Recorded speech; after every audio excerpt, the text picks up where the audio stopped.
لوگوں کو معمور کرنے کے لیے دنیا میں تشریف لائے اور آپ کی بعثت ہوئی ہے۔ لہذا یہ واقعات جو ہم 1 2 3 4 کبھی کبھی بیان کرتے رہتے ہیں، یہ سب واقعات اسی مشن کی طرف رہنمائی کرتے ہیں۔ لیکن بعض واقعات سیرت کے ایسے ہیں کہ جن میں کھلے کھلے آپ کے مشن کو، زندگی کے مقصد کو، جد و جہد کے عنوان کو بیان کیا گیا۔ میں ایک آیت کا تذکرہ کرتا ہوں۔ نبی اکرم صلی اللہ علیہ وسلم ایک سفر سے واپس لوٹے ہیں۔ حضرت فاطمہ رضی اللہ تعالی عنہا نے بڑھ کر دروازہ کھولا، آپ کی پیشانی کو بوسہ دیا، اور واقعات میں آتا ہے کہ آپ کو لے کر بیٹھ گئیں اور آپ کا سر دھونے لگیں، تاکہ نبی اکرم صلی اللہ علیہ وسلم کو یہ احساس ہوا کہ جیسے فاطمہ رو رہی ہے۔ آپ اٹھ کر بیٹھ گئے، پوچھا فاطمہ کیا بات، کیوں روتی؟ یہاں جو لوگ بیٹھے ہیں وہ اس بات کو بہت اچھی طرح سمجھ سکتے ہیں کہ ہم جس معاشرے میں رہتے ہیں آج تک اس کا یہ حال ہے کہ ہمارے ہاں آج بھی باپ اور بیٹی کے درمیان بڑا ہی نازک اور حساس اور محبت بھرا رشتہ ہے۔ یہ جو باپ اور بیٹی کا رشتہ ہے، بظاہر تو ایک مرد اور ایک عورت کا رشتہ ہے، لیکن جتنی معصومیت اس رشتے میں ہے، جتنے پھول اور کلیاں اس رشتے کے اندر ہیں، جتنی ٹھنڈک اور تراوٹ اس رشتے کے اندر ہے، جس طرح مہکتا ہوا یہ ایک رشتہ ہے، اس سے کوئی بھی بے خبر نہیں۔ باپ اپنی بیٹی سے ٹوٹ ٹوٹ کر محبت کرتا ہے، دل کی گہرائیوں سے اس کو چاہتا اور پیار کرتا ہے، لیکن زبان پر کیسے یہ بات لائے، الفاظ کا جامع کہاں سے تلاش کر اظہار نہیں کر پاتا ہے کہ بیٹی میں تجھ سے کتنی محبت کرتا ہوں۔ یہی حال بیٹی کا ہے۔ ہر بیٹی اپنے باپ پر فدا ہے، ہر حوالے سے اس پر نچھاور ہے، اور باپ کو دیکھ کر ہی اس کی آنکھوں کے اندر ایک چمک اور نمی پیدا ہوتی ہے۔ لیکن بیٹی اور باپ کے درمیان جو حجابات حائل ہیں، بیٹی اظہار نہیں کر پاتی کہ ابا جان مجھے آپ بہت پیارے لگتے ہیں، میں آپ سے بڑی محبت، یہ نہیں کہہ پاتی۔ لیکن آپ دیکھیے نبی اکرم صلی اللہ علیہ وسلم نے پوچھا کہ فاطمہ کیوں روتی ہے؟ بس بیٹی نے پھر محبت کا اظہار کر ہی دیا۔ حضرت فاطمہ رضی اللہ تعالیٰ عنہ نے عرض کیا کہ یا رسول اللہ، آپ کے بالوں کو دھول میں اٹا ہوا دیکھتی ہوں، آپ کے جسم اثر پر پھٹے پرانے کپڑے دیکھتی ہوں، آپ کے چہرے انور پر تھکن کے آثار دیکھتی ہوں، بیٹی ہوں، رونا آ گیا۔ یعنی حوالہ تو بیٹی نے باپ کی کیفیت ہی کا دیا ہے، اور ابھی بھرپور پورا حوالہ نہیں دیا، 2-3 علامتیں ہی صرف بتائی ہیں۔ لیکن حضرت فاطمہ رضی اللہ تعالیٰ عنہ یہ کہہ رہی ہیں کہ نبی صلی اللہ علیہ وسلم سے کہ ابا جان یہ جو کیفیت آپ کی ہے، اگر مجھے رونا نہ آئے تو کیا ہو آخر؟ وہ لمحہ محبت کے اظہار کا ایسا تھا کہ نبی اکرم صلی اللہ علیہ وسلم بھی ویسی ہی کوئی بات کہہ سکتے تھے، باپ کے دل میں بھی محبت کے طوفان اٹھے ہوئے تھے، لیکن اس خاص لمحے میں، تاریخ کا وہ جو خاص لمحہ ہے، نبی اکرم صلی اللہ علیہ وسلم سیدھے ہو کر بیٹھ گئے اور آپ نے فرمایا کہ فاطمہ گریہ وزاری نہ کر، اس لیے کہ تیرے باپ کو اللہ تبارک و تعالیٰ نے ایک ایسے منصب پر مامور کیا ہے، ایک ایسا مشن اس کے حوالے کیا ہے کہ جس کے نتیجے میں اللہ کا یہ دین وہاں وہاں پہنچے گا جہاں جہاں سورج کے کرنوں کی پہنچ، اور یہ دین غالب ہو کر رہے گا، خواہ کوئی عزت کے ساتھ قبول کرے یا کوئی ذلت کے ساتھ قبول کرے۔ یعنی اس پیار بھرے اور محبت بھرے لمحے میں جب بیٹی نے اظہار محبت کر دیا، نبی اکرم صلی اللہ علیہ وسلم اس لمحے بھی پوری انسانیت کی رہنمائی فرما رہے ہیں، پوری امت کے دل نشین پیرائے میں، دل و دماغ میں یہ بات بٹھا رہے ہیں کہ میں ایک مشن کے لیے علمبردار کی حیثیت سے بھیجا گیا ہوں، اور غلبہ دین میرا مشن ہے، اقامت دین میری منزل ہے اس دنیا کے اندر۔ اور قرآن و سنت کی فرما روائی اور شریعت مطہرہ کا نظام قائم کرنا میرے پیش نظر۔ دیکھا آپ نے یہ مشن کتنا واضح۔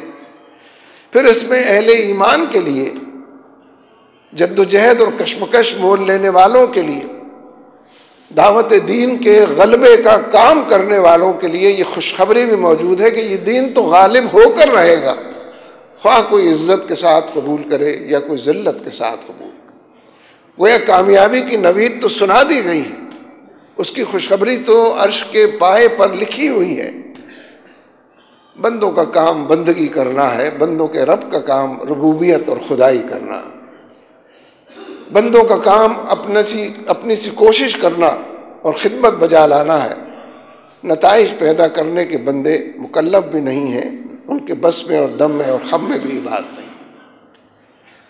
ایک اور واقعہ بھی اس کی رہنمائی کرتا۔ واقعات میں آتا ہے کہ نبی اکرم صلی اللہ علیہ وسلم حرم کعبہ کے کونے میں تشریف فرما ہے، اور حرم کے دوسرے کونے میں سرداران قریش بیٹھے ہیں، سر جوڑ کر بیٹھے ہیں، پریشانی اور اضطراب کے عالم میں بیٹھے ہیں، چہروں کے اوپر ہوائیاں اڑی ہوئی ہیں، سوالیہ نشان بنے ہوئے ہیں، اس کیفیت میں بیٹھے ہیں، اور ایک دوسرے سے کہہ رہے ہیں کہ وہ شخص جو حرم کے اس کونے میں بیٹھا ہے، اس نے تو ہمارا جینا دوبھر کر دیا، ہماری زندگی کی رت اور ریت کو مشکل سے دوچار کر دیا، یہ ہمارے بتوں کو برا کہتے ہیں، آباء و اجداد کے دین کو غلط، کیسے اس شخص سے نجات پائی جائے؟ اس ایجنڈے پر سرداران قریش محو گفتگو۔ سرداران قریش یہ بات کر رہے تھے کہ عتبہ بن ربی ان کے درمیان سے اٹھ کر کھڑا ہوا، اور اس نے کہا کہ سرداران قریش، اگر تم میری بات مانو اور مجھے اپنا سردار جانو تو میں تمہاری اس پریشانی اور اضطراب کو ان سے جا کر بیان کرتا ہوں جو حرم کے اس کونے میں تشریف فرما ہے، تمہارا پورا پیغام ان تک پہنچاتا ہوں، تمہاری ساری پریشانی کا ان سے تذکرہ کرتا ہوں۔ کیا عجب کہ کوئی نقطہ اشتراک مل جائے اور مل جل کر رہنے کا پروگرام بن جائے اور ہم مکے کے ماحول کا سر نو بحال کر لیں۔ سرداران قریش نے عتبہ بن ربی کی اس پیشکش کو سنا تو فوراً ہی اسے قبول کر لیا اور کہا کہ عتبہ، ہم نے تمہیں اپنا سردار مانا، تم ہمارے ایلچی اور نمائندے فرستادہ سفیر کی حیثیت سے جاؤ اور نبی اکرم صلی اللہ علیہ وسلم کی طرف اشارہ کیا کہ ان سے جا کر ہماری پریشانی کا تذکرہ کرو، ہمارا پیغام ان تک پہنچاؤ، اور دیکھو کیا جواب دیتے ہیں، ہم کو آ کر بتاؤ۔ عتبہ بن ربی وہاں سے اٹھا، نبی اکرم صلی اللہ علیہ وسلم کی خدمت اقدس میں حاضر ہوا۔ آپ سر جھکائے ذکر و فکر کے اندر مشغول تھے۔ سر اٹھا کر آپ نے اس کی طرف دیکھا اور پوچھا کہ ابو الولید، کیسے تمہارا آنا ہوا؟ اسے بیٹھنے کا اشارہ کیا۔ عتبہ گویا ہوا، اس نے کہا کہ بھتیجے، تم نے پوری قوم کو آزمائش میں ڈال دیا ہے، وہ دیکھو تمہاری قوم کے سارے سربراوردہ لوگ، جتنے سردار ہیں وہ سب بیٹھے ہوئے ہیں، سر جوڑ کر بیٹھے ہیں، عالم پریشانی میں بیٹھے ہیں، تم ہمارے بتوں کو برا کہتے ہو، آباء و اجداد کے دین کو غلط کہتے ہو، تم ہماری سوچ اور فکر کو غلط کہتے ہو، تم ہماری زندگی اور اس کے عمل کو غلط کہتے ہو، ہماری تاریخ اور اس کی تعبیر کو غلط کہتے ہو، تم بتاؤ کہ آخر چاہتے کیا ہو؟ اگر دولت چاہتے ہو، اس قدر دولت کے انبار لگائیں گے کہ تم اس کے اندر گم ہو کر رہ جاؤ، دولت نشاور کریں۔ عزت و شہرت چاہتے ہو، ہم تمہیں اپنا سردار بنائے لیتے ہیں، تمہاری مرضی اور منشا اور ایما کے بغیر اپنی اجتماعی زندگی کا کوئی فیصلہ نہیں کرنے کے۔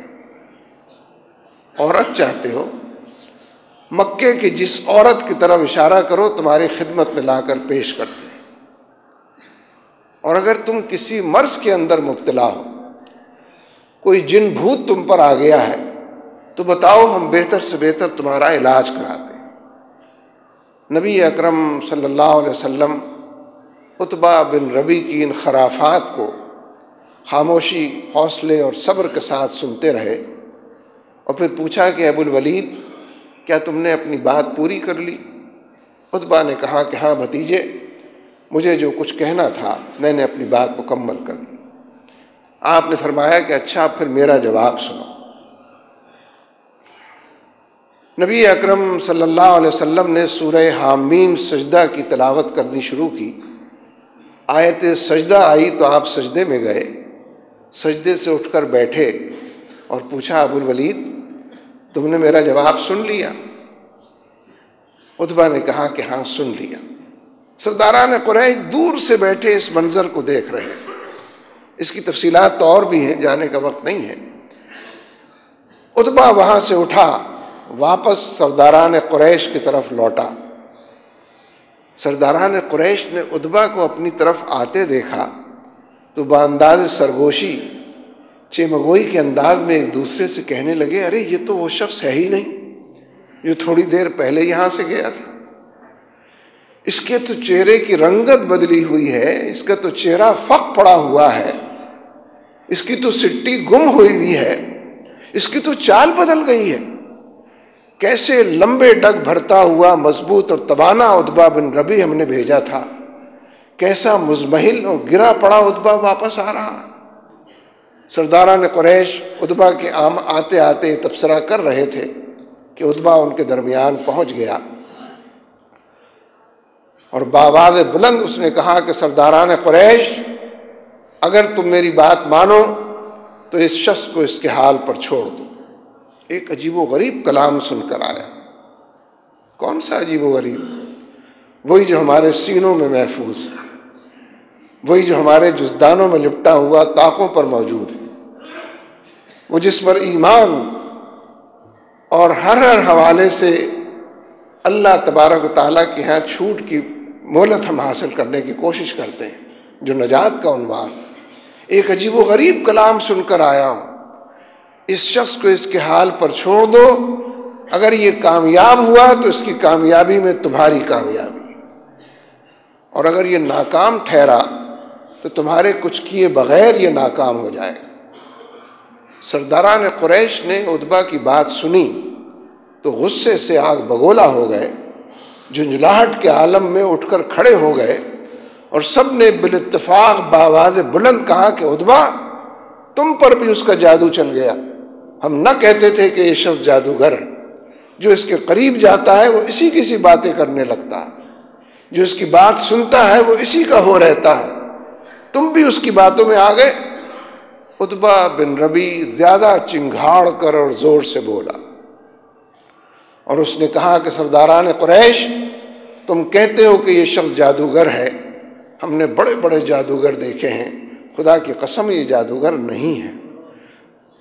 تم کہتے ہو کہ یہ ساحر اور مجنوں ہے، نہیں، ہم نے بڑے ساحر اور مجنوں دیکھے ہیں، ہم نے یہ بال دھوپ میں سفید نہیں کیے ہیں، خدا کی قسم یہ شخص نہ ساحر ہے نہ مجنوں۔ ایک عجیب و غریب کلام میں سن کر آیا۔ اس حوالے سے پھر وہ اپنی بات کو دہراتا۔ آپ ذرا تصور کیجئے کہ نبی اکرم صلی اللہ علیہ وسلم کو سبھی کچھ تو پیش کر دیا گیا، آپ کو دولت بھی پیش کی گئی، آپ کو عزت و شہرت بھی پیش کی گئی، آپ کو عورت بھی پیش کی گئی، آپ کو صحت بھی پیش کی گئی، لیکن نبی اکرم صلی اللہ علیہ وسلم لِیُظْہِرَہُ عَلَى الدِّینِ کُلِّهِ وَلَوْ کَرِہَ الْمُشْرِکُونَ، کسی کی پیشانی پر بل پڑے، کسی کو یہ بات ناگوار گزرے، لیکن میں اللہ کے دین کو غالب کرنے کے لیے، اقامت دین کی جد و جہد کو دور تک لے جانے اور پھیلانے کے لیے